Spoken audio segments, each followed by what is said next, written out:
see in Fight Club the strongest and smartest men who've ever lived. I see all this potential, and I see it squandered. God damn it, an entire generation pumping gas, waiting tables, slaves with white collars.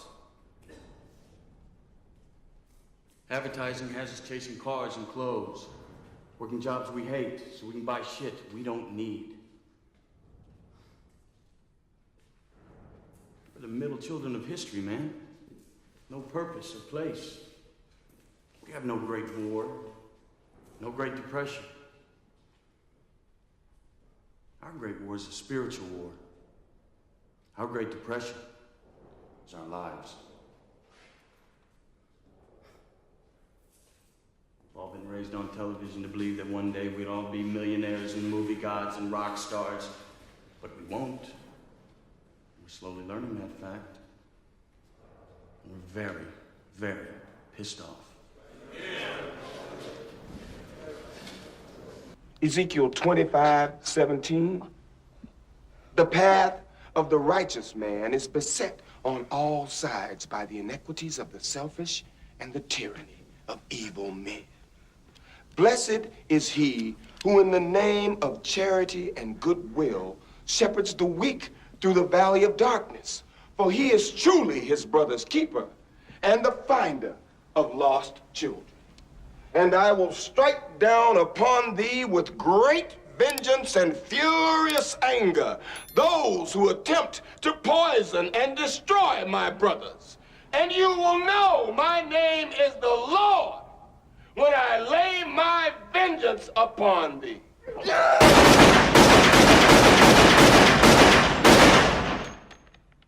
It's not easy for me to admit that I've been standing in the same place for 18 years. Well, I've been standing with you. I've been right here with you, Troy. I got a life, too. I gave 18 years of my life to stand in the same spot as you. Don't you think I ever wanted other things? Don't you think I had dreams and hopes? What about my life? What about me? Don't you think it ever crossed my mind to want to know other men, that I wanted to lay up somewhere and forget about my responsibilities, that I wanted someone to make me laugh so I could feel good?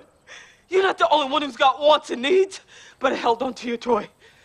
I took all my feelings, my wants and needs and dreams, and I buried them inside you. I planted a seed and watched and prayed over. I planted myself inside you and waited to bloom. It didn't take me no 18 years to realize the soil was hard and rocky and it was never gonna bloom. But I held on to you, Troy.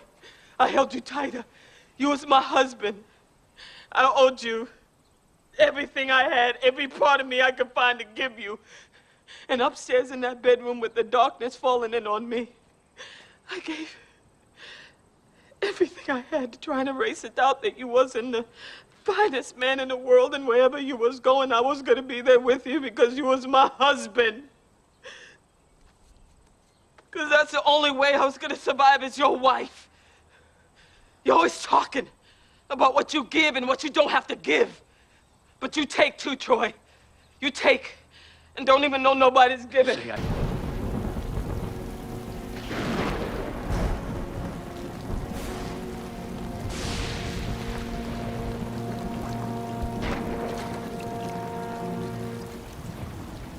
Why, Mr. Anderson?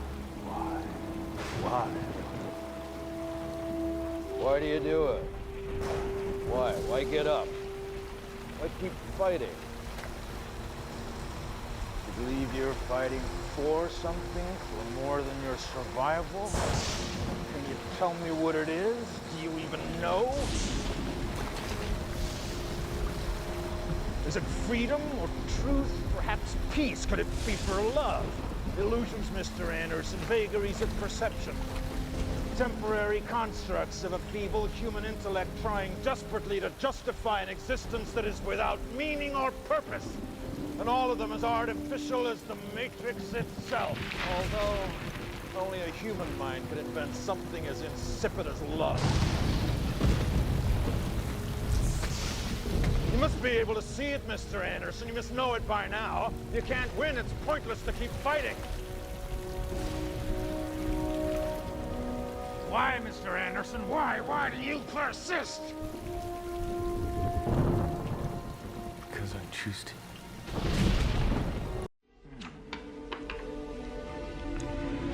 Oh, Agent darling, you think you can dissect me with this blunt little tool? No. I thought that your knowledge... You're so ambitious, aren't you? Do you know what you look like to me with your good bag and your cheap shoes? You look like a rube. A well-scrubbed, hustling rube with a little taste. Good nutrition's given you some length of bone, but you're not more than one generation from poor white trash, are you, Agent Starling? And that accent you've tried so desperately to shed, pure West Virginia.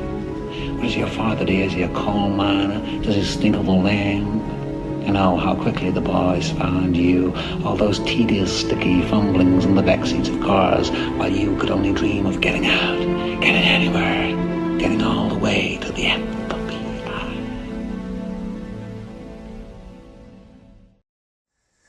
This is my chance to finally do some work that actually means something. It means something to who? You had a career, Dad, before the third comic book movie. Before people started to forget who was inside that bird costume. You were doing a play based on a book that was written 60 years ago for 1,000 rich old white people whose only real concern is going to be where they go to have their cake and coffee when it's over. Nobody gives a shit but you.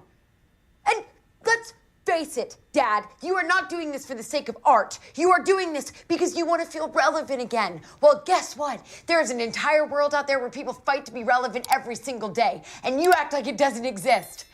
Things are happening in a place that you ignore. A place that, by the way, has already forgotten about you. I mean, who the fuck are you? You hate bloggers. You mock Twitter. You don't even have a Facebook page. You're the one who doesn't exist. You're doing this because you're scared to death, like the rest of us, that you don't matter. And you know what? You're right. You don't. It's not important, okay? You're not important. Get used to it. Ellis Boyd Redding, your files say you've served 40 years of a life sentence. You feel you've been rehabilitated? Rehabilitated? Well, now, let me see. You know, I don't have any idea what that means. Well, it means you're ready to rejoin society. I know what you think it means, Sonny. To me, it's just a made-up word. A politician's word, so that young fellas like yourself can wear a suit and a tie and have a job. What do you really want to know? Am I sorry for what I did? Well, are you? There's not a day goes by I don't feel regret. Not because I'm in here, because you think I should. I look back on the way I was then. A young, stupid kid who committed that terrible crime. I want to talk to him. I want to try to talk some sense to him. Tell him the way things are. But I can't. That kid's long gone, and this old man is all that's left. I gotta live with that. Rehabilitated. It's just a bullshit word. So you go on and stamp your form, Sonny, and stop wasting my time. Because to tell you the truth, I don't give a shit. Oh, you motherfuckers. Okay. All right. I'm putting cases on all you bitches. Huh? You think you can do this shit? Jay! You think you can do this to me? You motherfuckers will be playing basketball in Pelican Bay when I get finished with you. Shoe program, nigga. 23-hour lockdown. I'm the man up in this piece. You'll never see the light of day. Who the fuck you think you fucking with? I'm the police. I run shit here. You just live here. Yeah, that's right. You better walk away. Go on, walk away, because I'm going to burn this motherfucker down. King Kong ain't got shit on me. Why doesn't the hero reveal himself and tell us all your real name? You do have a name. My name is Gladiator. How dare you show your back to me? Slave! You will remove your helmet and tell me your name.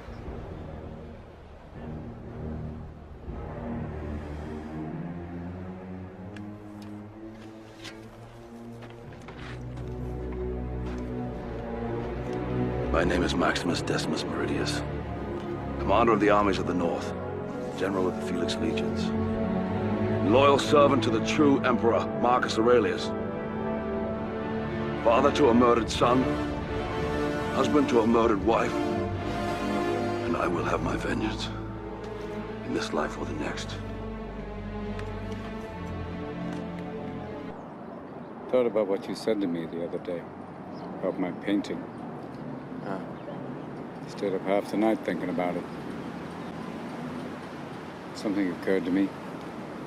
I fell into a deep, peaceful sleep, and haven't thought about you since. You know what occurred to me? No. You're just a kid. You don't have the faintest idea what you're talking about. Why, thank you. It's all right. You've never been out of Boston. Nope. So if I asked you about art, you'd probably give me the skinny on every art book ever written. Michelangelo. I know a lot about him. Life's work, political aspirations, him and the Pope, sexual orientation, the whole works, right? I bet you can't tell me what it smells like in the Sistine Chapel. You've never actually stood there and looked up at that beautiful ceiling. Seen that. If I ask you about women, you'd probably give me a syllabus of your personal favorites. You may have even been laid a few times.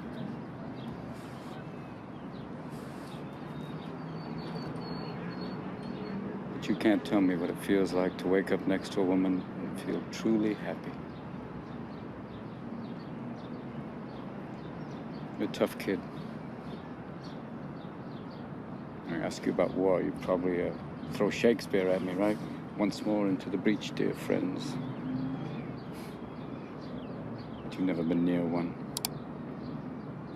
You've never held your best friend's head in your lap and watch him gasp his last breath looking to you for help. I ask you about love, you'd probably quote me a sonnet. But you've never looked at a woman and been totally vulnerable. Known someone that could level you with her eyes. Feeling like God put an angel on earth just for you. Who could rescue you from the depths of hell. And you wouldn't know what it's like to be her angel. To have that love for her be there forever. Through anything. Through cancer. And you would know about sitting up in a hospital room for 2 months, holding her hand, because the doctors could see in your eyes that the terms visiting hours don't apply to you. You don't know about real loss, because that only occurs when you love something more than you love yourself. I doubt you've ever dared to love anybody that much. I look at you, I don't see an intelligent, confident man. I see a cocky, scared, shitless kid. But you're a genius, Will. No one denies that. No one could possibly understand the depths of you. But you presume to know everything about me because you saw a painting of mine. You ripped my fucking life apart. You're an orphan, right?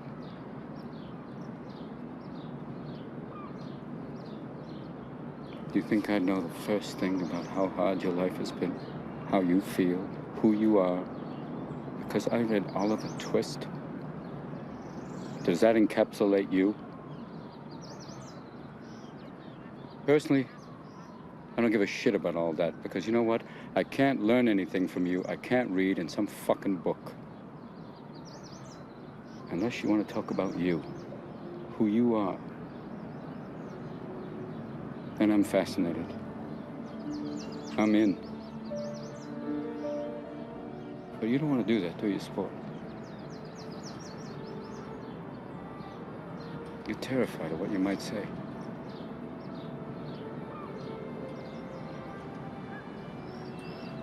You move, Chief.